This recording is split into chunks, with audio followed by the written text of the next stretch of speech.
We've had the local unit managing to break through 8 to the dollar and even 7.90, which has proven to be a strong resistance mark. Quite a bit of strength coming through to the local unit. Are you convinced?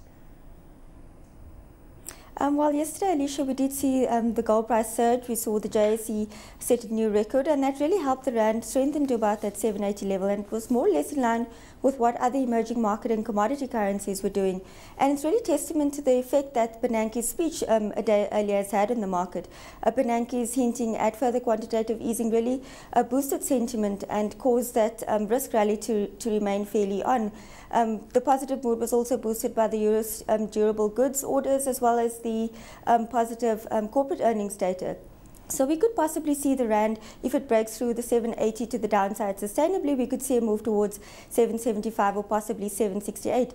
But of course, there are those adverse developments that could possibly come out of the Eurozone, and we could see that rand, the risk rally come off again, and we could see that the rand move back towards the 8 rand level. Overall, though, Shireen, we know that Standard Bank's house view has been pretty bearish, and the commentary is that, the local unit could have its gains capped by good two-way interest, imported demand, possibly coming through in a big way. Are you still maintaining that overall bearish sentiment towards the local unit?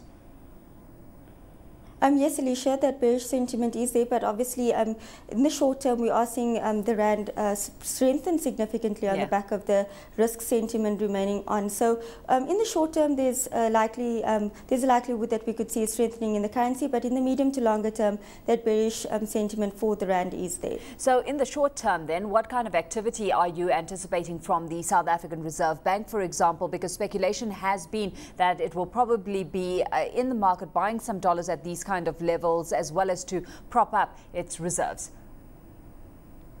Alishia, that is, the speculation is there, but we also have to bear in mind that the Reserve Bank acts opportunistically. It doesn't really act to influence the currency in any way. They have indicated on a number of occasions that they don't do that.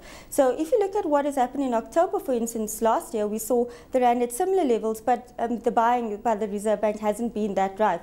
So we could possibly see some opportunistic buying, but we do think that the levels should remain fairly moderate. Certainly, if the SARB was in the market yesterday, commentary has been that the amounts couldn't have been too significant because we had risk on sentiment outweighing. In the meantime, the euro, Shireen, managing to hold on to its hefty gains against the dollar, and that, as you said, after the Fed's pledged to keep rates near zero for longer. But markets are waiting for that outcome, of course, of the crucial Greek debt talks. So not too solid ground that the euro is standing on right now. No, the ground is a bit shaky at the moment. Is going into next week.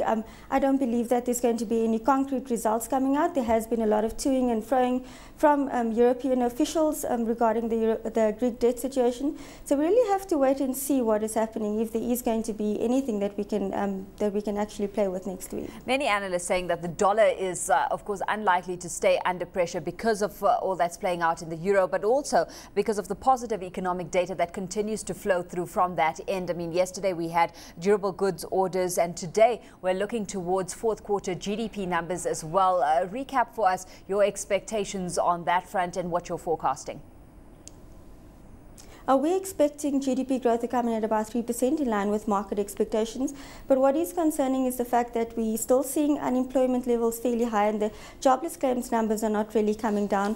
We're also seeing the fact that consumer spending is not really that rife at the moment. Next week we have personal income and personal spending data coming out, and it would really bear testament towards the fact that it would rather indicate whether the consumer is really carrying through the US consumer, especially considering that the US consumer accounts for about 70% of GDP. So the US economy is not really out of the woods at this point.